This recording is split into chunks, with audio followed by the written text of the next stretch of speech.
மக்கள் போற்றும் மகத்தான தளபதிக்கு மக்களால் கிடைத்த வெற்றி சின்னம் விசில் சின்னம். இது நம்ம சின்னம். இவன் YBM பாலாஜி, கொளத்தூர் தொகுதி, தமிழக வெற்றி கழகம். என் நெஞ்சில் குடியிருக்கும்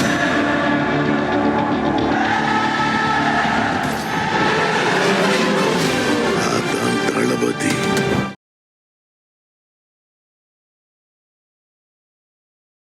உயிர் இழந்திருக்காரு. பீகார் மாநிலத்தோட சூரஜ் 37 வயசு மாரடைப்பால உயிரிழந்திருக்காரு. எங்கப்பா உயிரிழந்தாரு? அந்த கூட்டத்துல ஏன்பா எப்படிப்பா மகாராஷ்டிராக்காரர் போனாரு?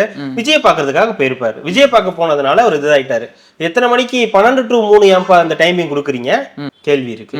ஏன் நீங்க கொடை போட மாட்டேங்கிறீங்க?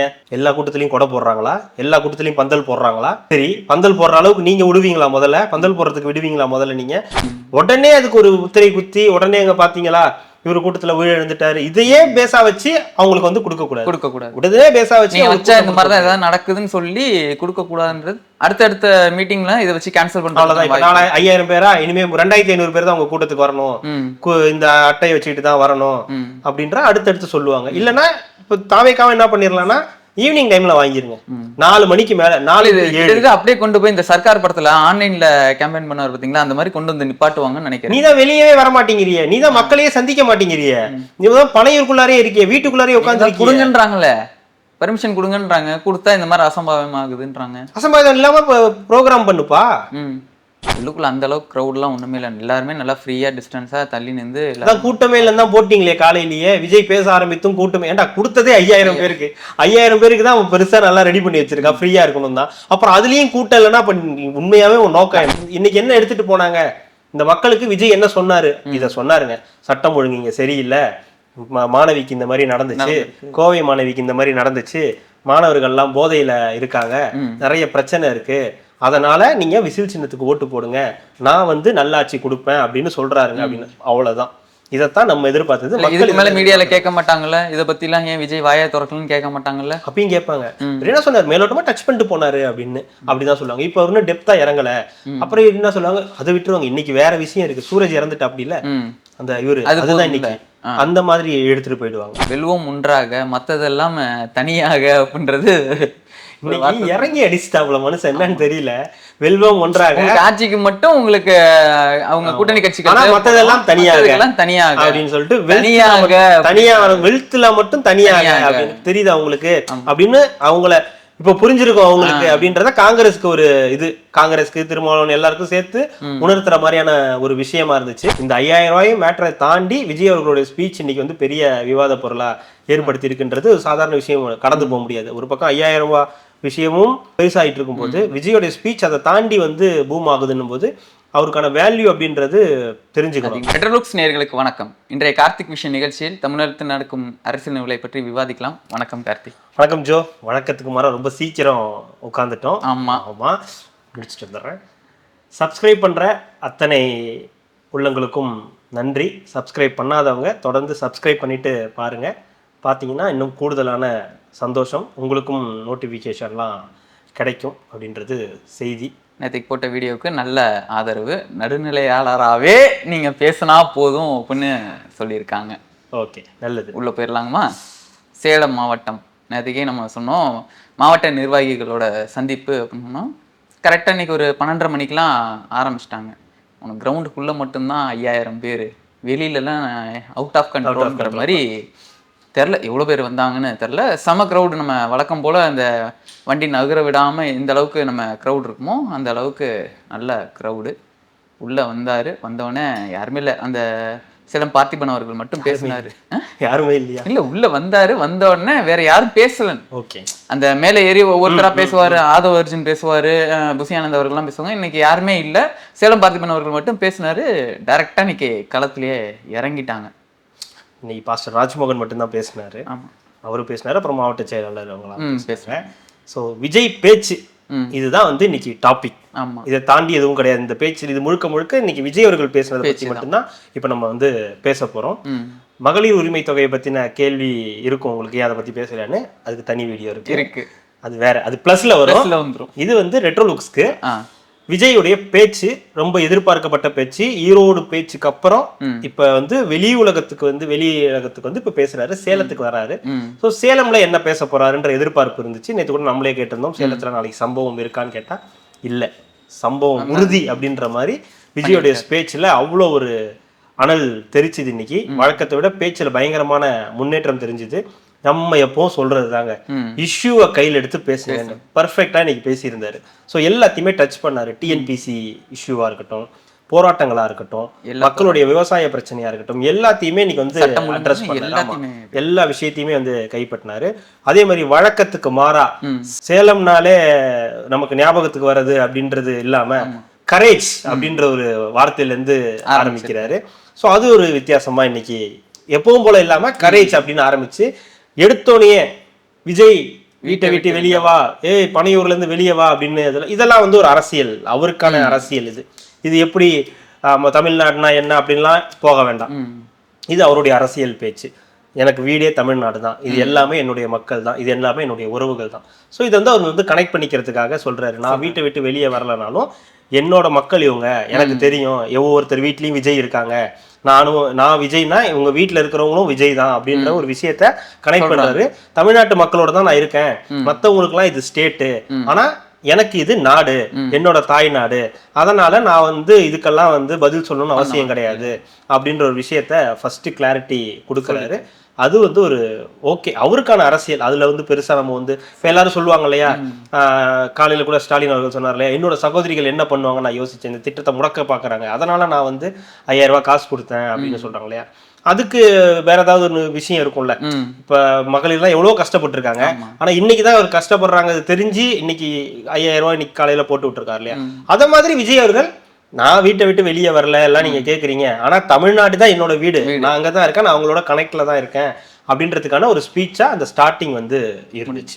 அடுத்து அப்படியே ஆரம்பிச்சாரு, உங்களுக்கு நியாயம் கேட்டு நான் அரசியலுக்கு வந்தா எனக்கு நான் வந்து உங்ககிட்ட நியாயம் கேட்குற அளவுக்கு வந்துருச்சு, நீங்களே சொல்லுங்க. அந்த SOP standard operating procedure standard, அது வந்து Stalin operating ப்ரொசீஜர்ன்றதா, Stalin sir operating first Stalin சொல்லிட்டாரு, சாரி ஸ்டாலின் சார் அப்படின்னு மரியாதை முக்கிய பிகிலே. ஆமா, அந்த மாதிரி அவர் வந்து ஸ்டாலின் சார் ஆப்ரேட்டிங் ப்ரொசீஜர் அப்படின்ற ஒரு விஷயம் என்ன பண்ணிட்டேன். இல்ல, அவரு கேட்கிற விஷயம் நியாயமானதுதான். மற்ற எல்லாருக்கும் கூட்டங்கள் நடத்த அனுமதி உண்டு. ஆளுங்கட்சியா நீங்க எங்க வேணாலும் கூட்டம் நடத்தலாம், எந்த கூட்டம் வேணாலும் நடத்தலாம், எவ்வளவு பேரை வேணாலும் கூட்டலாம், என்ன வேணாலும் பண்ணலாம், இந்த டைமிங் கூட நீங்க வாங்கிக்கலாம், இந்த டைம்ல இருந்து ஈவினிங் அந்த மாதிரி வாங்கிக்கலாம். ஆனா விஜய்க்கு மட்டும் இதுதான், இந்த இதுக்கு தான் 150 ரெஸ்ட்ரிக்ஷன். அவர் இது வந்து இவ்வளவு தூரம் தான் மடிச்சிருக்கணும், இதுக்கு மேல ஏத்தக்கூடாது, தலையில எண்ணெய் வச்சு சீவிட்டு வரக்கூடாது, கையில வாட்ச் கட்டி இருக்க கூடாது அப்படின்னு. இல்ல அந்த வெள்ளை சட்டை காக்கி பேண்ட்டும், அந்த வெள்ளை சட்டை காக்கி பேண்ட் போடாம வேற ஏதாவது போட்டு வர சொல்லுங்க. அந்த மாதிரி வித்தியாசமா கொடுக்கறது. 500 பேர் தான் வரணும், 381 பேர் தான் வரணும், இந்த பாக்ஸ்குள்ள தான் நிக்கணும், இந்த பாக்ஸை லேடிஸ்க்கு மட்டும் கொடுத்துருங்க அப்படின்னு எவ்வளோ ரெஸ்ட்ரிக்ஷன் சொல்ல முடியுமோ இந்த மாதிரி புதுசா ஏதாவது ரெஸ்ட்ரிக்ஷன் சொல்றது. ஆனா ஆளுங்கட்சி நடத்தக்கூடிய எந்த இதுலயுமே இந்த மாதிரி ரெஸ்ட்ரிக்ஷனே நம்ம பார்க்கவே முடியாது. ஏன்னா அப்படி ஒரு ரெஸ்ட்ரிக்ஷன் வந்ததாவே அவங்க சொல்லவும் மாட்டாங்க, அப்படி கொடுக்கவும் மாட்டாங்க. ஏன்னா அது அவங்க கண்ட்ரோல்ல இருக்கும். காவல்துறை மொத்தமா அங்க போயிடுவாங்க. முதலமைச்சர் வரான்றதுனால அந்த ப்ரொசீஜர் ஒரு பக்கம் இருக்கும், துணை முதலமைச்சர் வரான்ற அந்த ப்ரொசீஜர் இருக்கும். ஆளுங்கட்சியோட வண்டி வந்துச்சுன்னா எந்த கேள்வி கேட்பாருன்னு கிடையாது, அனுப்பி விட்டுருவாங்க. ஆனா புதுசா ஒருத்தங்க கட்சி ஆரம்பிச்சு இதெல்லாம் பண்ணணும்னா இதெல்லாம் வந்து நடக்கல. அது அந்த பார்த்திபன் அவர்களுமே சொன்னாங்க, எங்களுக்கு போட்ட மாதிரி நிபந்தனைகளை ஆளுங்கட்சிக்கு உங்களால போட முடியுமா, போலீஸ்க்கு வந்து அந்த ஆளுங்கட்சி தானே, அப்புறம் ஆளுங்கட்சிக்கு போட முடியுமான்னு கேட்க முடியும். நீங்க தானே கேட்பீங்க, காவல்துறை யார் கட்டுப்பாட்டுல இருக்கு, ஸ்டாலின் அவர்கள். அப்புறம் ஸ்டாலின் கட்டுப்பாட்டுல இருக்கவங்க ஸ்டாலினே வந்து எனக்கு இந்த மாதிரி கட்டுப்பாடு போடுன்னு சொல்லுவாரா? வாய்ப்பு கிடையாது. அப்போ இதுதான் ப்ரொசீஜர், நீ இதுலதான் பண்ணி ஆகணும் போது அப்புறம் ஒரு கரெக்டா நியாயமா கேட்கிறாரு. சேலத்து மக்கள் நீங்க சொல்லுங்க, எனக்கு நீதி சொல்லுங்க, நான் என்ன தப்பு பண்ணேன், நான் அரசியலுக்கு வந்திருக்கேன், அது ஒரு தப்பா, உங்களுக்காக நான் வந்திருக்கேன், அதுக்காக வந்து எனக்கு இவ்வளவு ரெஸ்ட்ரிக்ஷன் கொடுக்குறாங்க, ஆனா அதுக்கெல்லாம் பயப்படுற ஆளுக்கு நான் கிடையாது. அவர் கேட்டதுக்கு இப்ப எப்படி அவங்க முட்டு கொடுப்பாங்கன்னா, இன்னைக்கு வந்து பீகார் மாநில உயிரிழந்திருக்காரு. பீகார் மாநிலத்தோட சூரஜ் 37 வயசு மாரடைப்பால உயிரிழந்திருக்காரு. எங்கப்பா உயிரிழந்தாரு? அந்த கூட்டத்துல ஏன்பா எப்படிப்பா மகாராஷ்டிராக்காரர் போனாரு?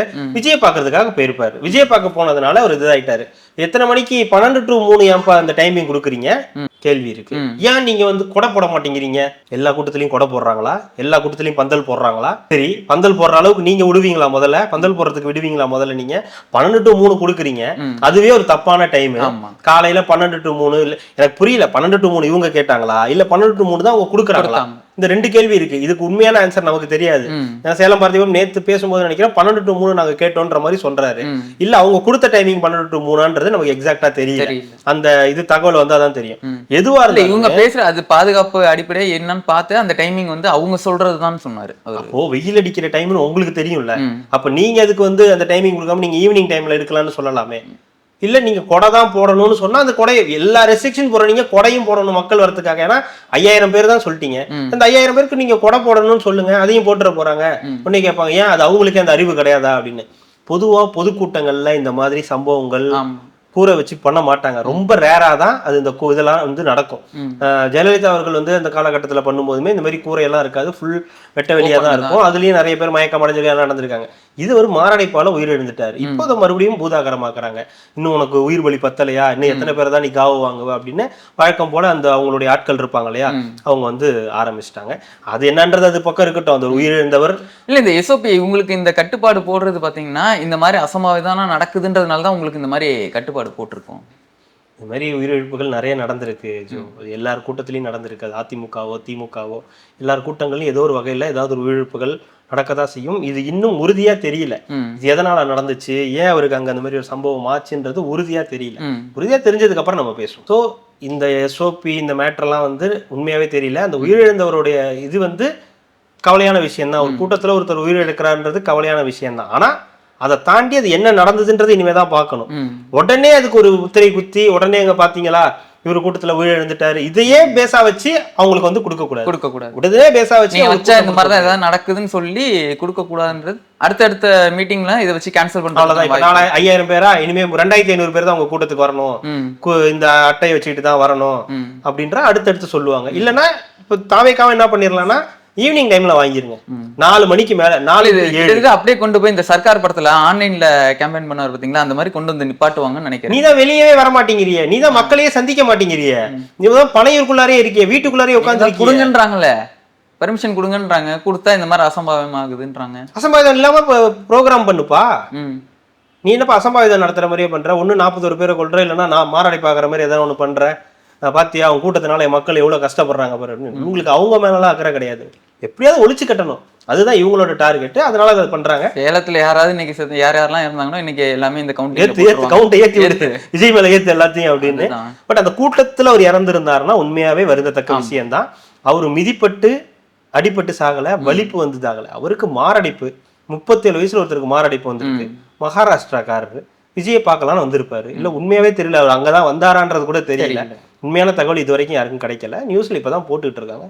வரட்டும், அதுக்கப்புறம் அது அங்கதான் நடந்ததுன்னா அதுக்கு அடுத்த நடவடிக்கை அவங்க எடுப்பாங்க.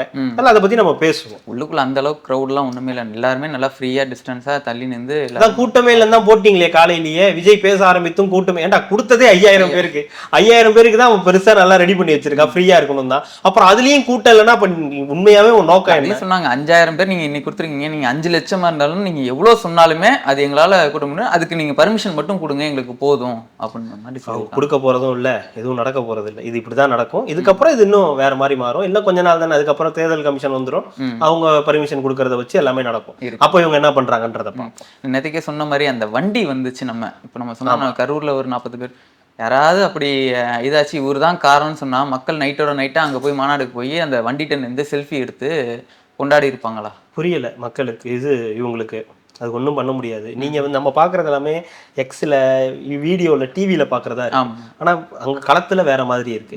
அதனால அது வந்து இது வேற அது வேற. இதுல இருக்கக்கூடிய சில நம்ம பாக்குறோம்ல செய்திகள், அவன் மட்டும்தான் இந்த வேலையை பார்ப்பான், வேற யாரும் பார்க்க மாட்டான். அவனுக்கு தான் இந்த தேவை இருக்கு. அடுத்து இன்னைக்கு அந்த 5000 ரூபாய் அந்த விஷயத்த வந்து முன்னாடியே சொன்ன மாதிரி தான் மூட்டை மூட்டையா இறக்க போறாங்க. 1000 2000 3000 4000 5000ன்னு வாங்கி வச்சுக்கோங்க. ஏன்னா அது எல்லாமே உங்களோட பணம் தான். வாங்கிட்டு விசில் அடிச்சு செவிலே விசில் அடிச்சு கிளப்பி விட்டுருங்கன்னு சொன்னாரு.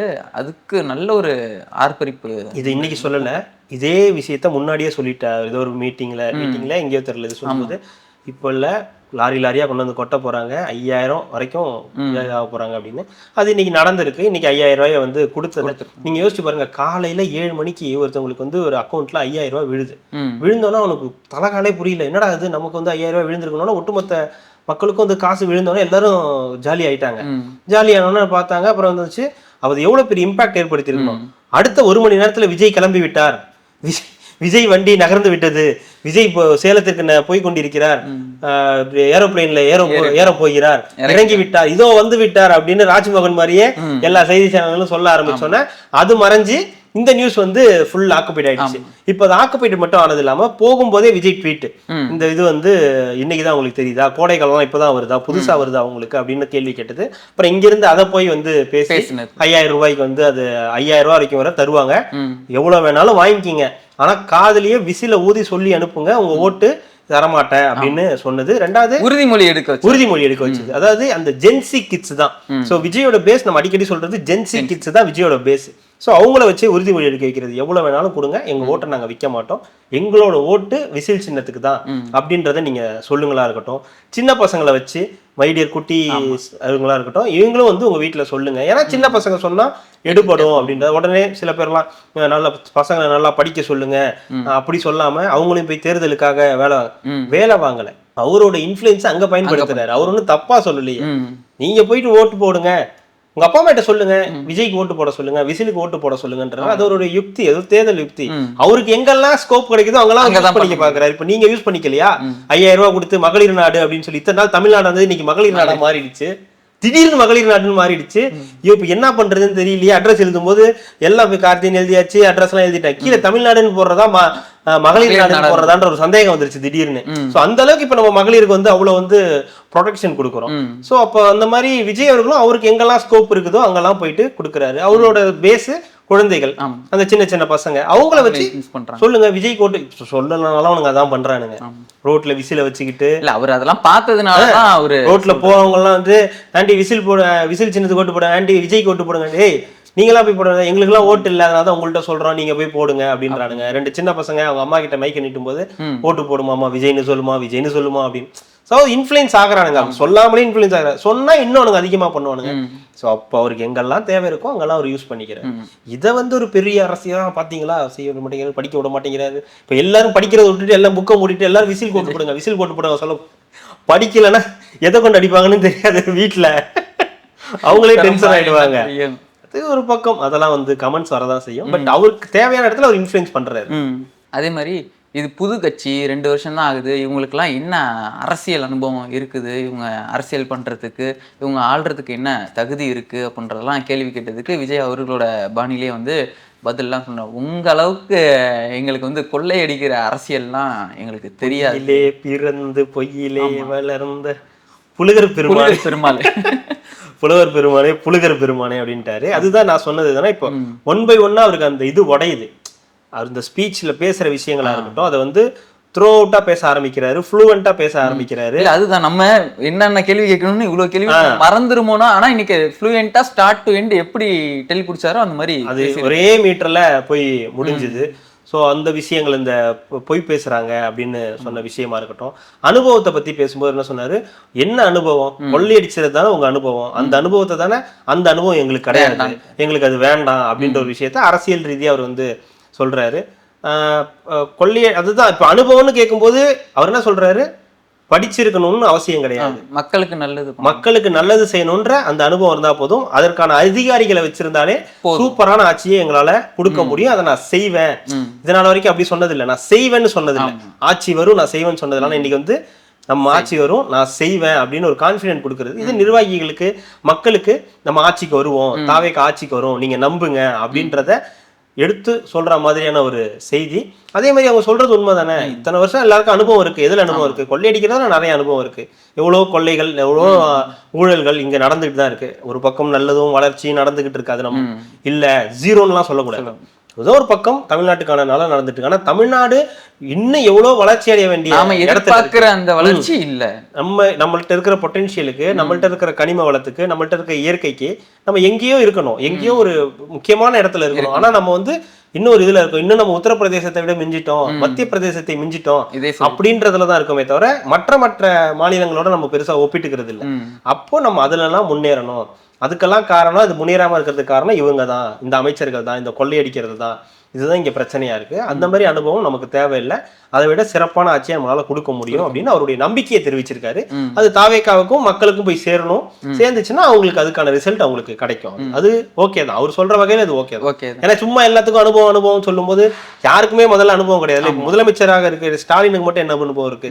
முதலமைச்சராக அனுபவம் அங்க இருந்தாரு, ஆனாரு இல்ல, அந்த அனுபவம் இருக்கு. துணை முதலமைச்சரா இருந்த அனுபவம் இருக்கு. அதுக்கப்புறம் இப்ப அனுபவம், இப்ப துணை முதலமைச்சரா இருக்காரு, அவருக்கு என்ன அனுபவம் இருக்கு? ஒரு அனுபவமும் கிடையாது. அவங்க அப்பா முதலமைச்சரா இருக்காரு, தாத்தா முதலமைச்சரா இருந்தாரு, அந்த அனுபவம் தான் இருக்கு. உடனே அந்த பிளட் எடுத்து இங்க ஏத்திக்கிட்டதா சொல்றாங்க. அது அப்படிலாம் வந்துருமா என்ன? அப்படிதானே இங்க கட்டமைக்கப்படுது. அவருக்கு அனுபவம் இருக்கு, அவரோட பேரனுக்கு இருக்காதா அப்படின்னு. அந்த மாதிரிதான் விஜய் ஒரு இடத்துல சாதிச்சிருக்காரு, ஒரு ஏரியால சாதிச்சிருக்காரு, அவர் இங்கேயே சாதிப்பாருன்ற ஒரு நம்பிக்கை, அவ்வளவுதான். அதை நம்ம பெருசா எடுத்துட்டு போக தேவையில்லை. விருப்பம் இருந்தா மக்கள் ஓட்டு போட போறாங்க, அனுபவம் இருக்கு இல்லைன்றதெல்லாம் பார்க்க மாட்டாங்க. ஓட்டு போடணும்னு முடிவு பண்ணிட்டா ஓட்டு போட்டு போயிட்டே இருப்பாங்க. யார் வேணும்னு முடிவு பண்றதை விட யார் வேணான்னு முடிவு பண்ணிட்டாங்கன்னா கஷ்டமா போகும். அது ரொம்ப ஈஸி. இல்ல இது பேசிட்டு இருக்கும்போது அப்படியே லைன் எங்க வந்துட்டாருன்னா அவுட் ஆஃப் கண்ட்ரோல். இது வந்து டெல்லிக்கு மட்டும் நம்ம ஒரு விஷயம் பெருமையா பேசிக்கலாம். ஆமா, இந்த பாயிண்ட் நம்மளும் பேசியிருக்கோம். அவுட் ஆஃப் கண்ட்ரோல், இதெல்லாம் அவுட் ஆஃப் கண்ட்ரோல்னு சேம் அதே மாதிரியான இதுதான் அவரும் வந்து சொல்லியிருக்காரு. அவுட் ஆஃப் கண்ட்ரோல், ஆமா அவுட் ஆஃப் கண்ட்ரோல். சட்டம் ஒழுங்குல அவுட் ஆஃப் கண்ட்ரோல், பெண்கள் பாதுகாப்புல அவுட் ஆஃப் கண்ட்ரோல், போதை இதுல அவுட் ஆஃப் கண்ட்ரோல், வேலை வாய்ப்புகள்ல அவுட் ஆஃப் கண்ட்ரோல், மாணவர்கள்ட்ட கிடைக்கக்கூடிய இந்த போதை பழக்கத்துக்கு அவுட் ஆஃப் கண்ட்ரோல் அப்படின்னு டோட்டலா வந்து அவுட் ஆஃப் கண்ட்ரோல் அப்படின்ற விஷயம், அவுட் ஆஃப் கண்ட்ரோல் தான் அப்படின்ற ஒரு விஷயத்த சொல்லிட்டாரு. கிட்டத்தட்ட அது உண்மைதான், அதுல ஒன்றும் ஒரு எனக்குமே மாற்று கருத்து கிடையாது. பல விஷயங்கள் இங்க அவுட் ஆஃப் கண்ட்ரோல்ல தான் இருக்கு. குறிப்பா எந்தெந்த விஷயங்களா இருந்தாலும் நம்ம பொதுவா ஒரு தனி மனித அடிப்படையில சொல்லணும்னா போதை அப்படின்றது மிகப்பெரிய மாஃபியா. அது இங்க பயங்கரமா இருக்கு. சின்ன சின்ன பசங்க கூட, ஒரு 7th 8th படிக்கிற பசங்க கூட அதை வச்சு யூஸ் பண்றாங்க அப்படின்னு நினைக்கும் போது ரொம்ப, அதோட ஃபியூச்சரை நினைக்கும் போது ரொம்ப பயமா இருக்கு. அது நமக்கு பேர்லாம் தெரியாத அளவுக்கு புதுசா இருக்கு. அது அந்த மாதிரி ஒரு விஷயம் ரொம்ப இதுவா இருக்கு. அதுக்கப்புறம் பெண்கள் பாதுகாப்பு, சட்டம் ஒழுங்கு இதெல்லாம் கேட்டாரு, ஞாபகப்படுத்தி மென்ஷன் பண்ணாரு. அண்ணா யூனிவர்சிட்டியா இருக்கட்டும், அந்த கோவை மாணவி விவகாரமா இருக்கட்டும், இதெல்லாம் சொன்னாரு. அதே மாதிரி டிஜிபியை நியமிக்கணும்ன்றதுல கூட சொல்லியிருந்தாரு. ஸோ ஓவராலா இன்னைக்கு எல்லாத்தையுமே அவர் டச் பண்ணார் இல்லையா, அதுதான் முக்கியம். ஸோ இந்த விஷயத்தெல்லாம் அவர் வந்து டச் பண்ணாரு. நம்மளாம் சொல்லியிருப்போம் இதெல்லாம் டச் பண்ண மாட்டேங்கிறாங்க. கடைசியா டிஎன்பிஎஸ்சி வரைக்கும், கடைசியா இன்னைக்கு என்ன நடந்ததுன்ற வரைக்கும் டிஎன்பிஎஸ்சி வரைக்கும் போய் இன்னைக்கு இறங்கி அடிச்சா அப்படி. ஸோ அதுதான் வேணும், இதுதான் மக்கள்கிட்ட போய் சேரும். இப்போ இன்னைக்கு என்ன எடுத்துட்டு போனாங்க இந்த மக்களுக்கு? விஜய் என்ன சொன்னாரு? இதை சொன்னாருங்க, சட்டம் ஒழுங்கு இங்க சரியில்லை, மாணவிக்கு இந்த மாதிரி நடந்துச்சு, கோவை மாணவிக்கு இந்த மாதிரி நடந்துச்சு, மாணவர்கள்லாம் போதையில இருக்காங்க, நிறைய பிரச்சனை இருக்கு, அதனால நீங்க விசில் சின்னத்துக்கு ஓட்டு போடுங்க, நான் வந்து நல்லாட்சி கொடுப்பேன் அப்படின்னு சொல்றாருங்க அப்படின்னு. அவ்வளவுதான், இதைத்தான் நம்ம எதிர்பார்த்தது. மக்கள் மேல மீடியால கேட்க மாட்டாங்கல்ல, இதை பத்தி எல்லாம் ஏன் விஜய் வாயை திறக்கலன்னு கேட்க மாட்டாங்கல்ல? அப்பயும் கேட்பாங்க. என்ன சொன்னாரு, மேலோட்டமா டச் பண்ணிட்டு போனாரு அப்படின்னு அப்படிதான் சொல்லுவாங்க. இப்ப இன்னும் டெப்தா இறங்கல. அப்புறம் என்ன சொல்லுவாங்க, அதை விட்டுருவாங்க. இன்னைக்கு வேற விஷயம் இருக்கு, சூரஜ் இறந்துட்டு அப்படி இல்ல அந்த இவரு, அதுதான் இன்னைக்கு அந்த மாதிரி எடுத்துட்டு போயிடுவாங்க. சோ அது வந்து ஒரு அவங்களுக்கு ஒரு பிளஸ். ஏதாவது ஒன்று நடக்கும்போது அது அவங்களுக்கு ஒரு மீடியாக்களுக்கு அது ஒரு பிளஸ்ஸா போயிடும். அதை எடுத்துக்கிட்டு இப்போ இன்னைக்கு சுத்த ஆரம்பிச்சு நம்ம வந்து இங்க வந்து உட்காந்துருக்கோம். அன்னைக்கு மாதிரி போறதுக்குள்ள 10-20 கவுண்டிங் ஏத்துனாங்கன்னா என்னன்னு தெரியல. அடுத்து எனக்கு ரொம்ப பிடிச்ச விஷயம், நம்மளும் தொடர்ந்து சொல்றோம், நேத்து கூட சொன்னோம்னு நினைக்கிறேன், இது எதுக்கான தேர்தல்? ஸ்டாலின் வேணுமா வேணாமா அப்படின்றதுக்கான தேர்தல். ஏன் நீ வந்து பிஜேபி எதிர்க்க மாட்டேங்கிற, ஏடிஎம்கே எதிர்க்க மாட்டேங்கிற? கோல் ஒன்னே ஒண்ணுதான், திமுக தான் எதிரி. இந்த தேர்தல்ல ஸ்டாலின் தான் அவருடைய எதிரி. அவருடைய எதிரி, அரசியல் எதிரி திமுக. இந்த தேர்தல்ல அந்த பிளேஸுக்கு, சிஎம் பிளேஸுக்கு யாருக்கு போட்டி? எனக்கும் அவருக்கு தான் போட்டி. மக்கள் விரும்பும் விஜயா, மக்கள் விரோத ஸ்டாலினா அப்படின்ற ஒரு கேள்வியை முன்ன வச்சிட்டாரு. ஸோ இதுக்கு மேல இதுல பேசுறதுக்கு எதுல, நீ ஏன் பிஜேபி கேட்கலையே? அவங்க கேட்கறது என்னன்னா, பிஜேபி செய்யக்கூடிய விஷயங்களை ஏன் வந்து நீங்க அட்ரஸ் பண்ண மாட்டேங்கிறீங்கன்னு கேட்கறாங்க.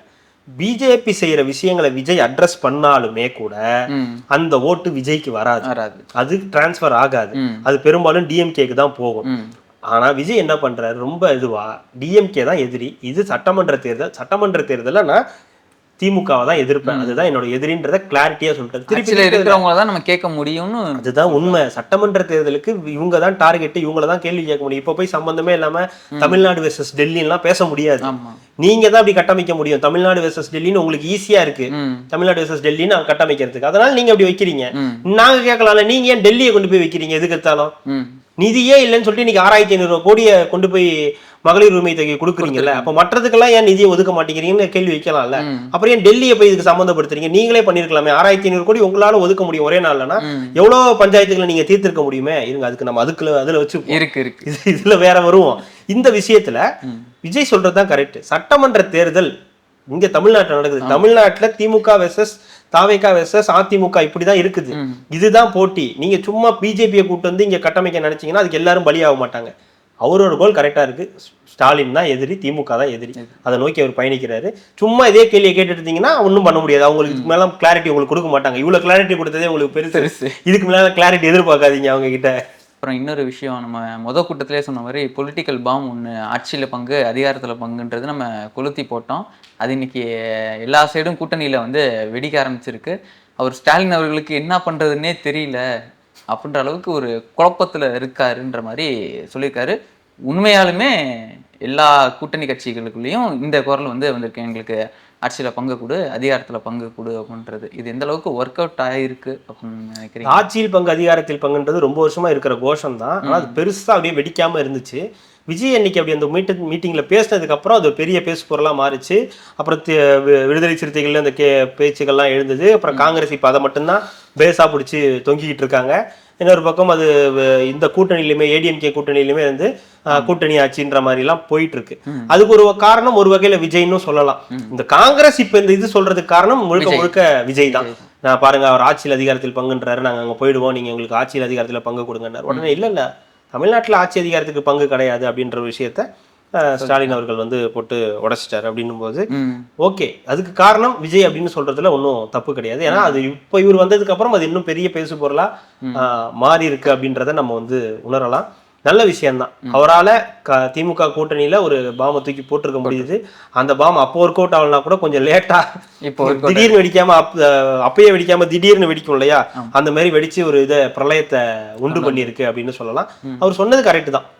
என்னால அந்த நம்ம தூக்கிப்பட்ட பாம் இப்ப வெடிக்க ஆரம்பிச்சிருக்கு, அது என்ன வேணாலும் நடக்கலாம். ஆனா அவர் சொல்லிட்டாரு, மக்கள் கூட உங்களுக்கு நான் இருக்கேன், நம்ம கூட மக்கள் இருக்காங்க, நமக்கு ஒரு பிரச்சனையும் கிடையாது, நம்ம இது பண்ணலாம்னு. சோ அவர் இந்த ஹை ரிஸ்க் எடுத்துட்டாரு. தனியா போய் இந்த தடவை தேர்தலை சந்திக்கிறோன்ற அந்த ரிஸ்க் அவர் எடுக்கிறாரு, தைரியமா எடுக்கிறாரு. நம்ம ஏற்கனவே சொன்ன மாதிரி தான். அப்படி நின்னீங்கன்னா உங்களோட கெப்பாசிட்டி என்னன்றது உங்களுக்கு தெரிஞ்சிடும். அடுத்தடுத்த தேர்தலில் அது வேற மாதிரி பிரதிபலிக்கவும் வாய்ப்பு இருக்கு. அது நல்ல விஷயம் தான். அதுவும் ஒன்று சொல்லியிருக்காரு, வெல்வோம் ஒன்றாக மற்றதெல்லாம் தனியாக அப்படின்றது. இறங்கி அடிச்சுட்டாப்ல மனுஷன், என்னன்னு தெரியல. வெல்வம் ஒன்றாக, ஆட்சிக்கு மட்டும் உங்களுக்கு அவங்க கூட்டணி கட்சிகள், மத்ததெல்லாம் தனியாக தனியாக அப்படின்னு சொல்லிட்டு தனியா வெல்த்ல மட்டும் தனியாக அப்படின்னு தெரியுது அவங்களுக்கு அப்படின்னு அவங்கள இப்ப புரிஞ்சிருக்கும் அவங்களுக்கு அப்படின்றத காங்கிரஸ்க்கு ஒரு இது, காங்கிரஸ்க்கு திருமாவளவன் எல்லாருக்கும் சேர்த்து உணர்த்துற மாதிரியான ஒரு விஷயமா இருந்துச்சு. ஓவராலா இன்னைக்கு ஸ்பீச் ஒரு விவாத பொருளை ஏற்படுத்தி இருக்கு. நடுநிலையா பாக்குறவங்களுக்கு, தாவேகாவினராலும் சரி மற்றவங்களுக்கு பிளாஸ்ட் சூப்பர் அதெல்லாம் ஹைலைட்ஸ்லாம் சொல்லுவாங்க. நடுநிலையா பாக்குறவங்களுக்கு ஓகேப்பா, இவர் எல்லா விஷயத்தையும் அட்ரஸ் பண்ணியிருக்காரு, இன்க்ளூடிங் டிஎன்பிஎஸ்சி விஷயம் வரைக்கும் அட்ரஸ் பண்றாரு அப்படின்றது மிக முக்கியமான ஒரு விஷயமா பார்க்கப்படும். இந்த 5000 ரூபாய் மேட்டரை தாண்டி விஜய் அவர்களுடைய ஸ்பீச் இன்னைக்கு பெரிய விவாத பொருளா ஏற்படுத்தி இருக்குன்றது சாதாரண விஷயம், கடந்து போக முடியாது. ஒரு பக்கம் 5000 ரூபாய் விஷயமும் பெருசாயிட்டு இருக்கும் போது விஜயோடைய ஸ்பீச் அதை தாண்டி பூம் ஆகுதுன்னும் போது அவருக்கான வேல்யூ அப்படின்றது தெரிஞ்சுக்கணும். ஏன்னா எல்லாருமே அதுக்கு ஒரு எதிர்வினை ஆட்டுறாங்க. இப்போ விஜய் மாதிரி ஒருத்தர் கடந்து போயிடலாம், இவங்க ஒன்றும் கிடையாது, அவர் ஒரு சக்தியே கிடையாது அப்படின்னு சொன்னா, ஆனா எல்லாருமே விஜயை பிடிச்சி தானே இது பண்றாங்க, டார்கெட் பண்றாங்க. இப்போ கேட்கறேன், இப்போ ஒருத்தர் கேட்கறாரு இல்லையா, இப்பதான் உங்களுக்கு கோடை காலம் தெரிஞ்சுதா, இப்பதான் உங்களுக்கு இது கொடுக்க முடியுமான்னு ஒன்னு எடுத்துட்டு 10th + 2 மாணவர்களுக்குலாம் உங்களுக்கு இந்த 2 வருஷமா தான் கொடுக்கணும்னு தோணுதா, இதுக்கு முன்னாடிலாம் கொடுக்கணும்னு தோணலையா அப்படின்னு. ஸோ அப்போ எதிர்வினை ஆட்டுறது யாருக்கு? விஜய்க்கு தான் எதிர்வினை ஆட்டுறாங்க. இன்னைக்கு இதற்காக எடப்பாடி பழனிசாமி கூட பேசியிருக்காரு. ஆனா அதுக்கு யாரும் இங்க எதிர்வினை ஆட்ட மாட்டேங்க. ஏன்னா அவரு தான் எதிர்கட்சி அப்படின்னு சொல்லி இருந்தாலுமே விஜய் பேசுறதுக்கு தான் இவங்க எதிர்வினை ஆற்ற வேண்டியதா இருக்குது. அதுதான் இங்க கள நிலவரமா இருக்கு. அதுதான் பதிவு பண்றோம், வேற எதுவும் கிடையாது. அடுத்த பேட்டியில நம்ம அந்த 5000 ரூபாய் விஷயத்தை பத்தி பேசுவோம். அது ரெட்ரோ லுக்ஸ் பிளஸ்ல பத்தி பேசுவோம். மிக்க நன்றி. என் நெஞ்சில் குடியிருக்கும்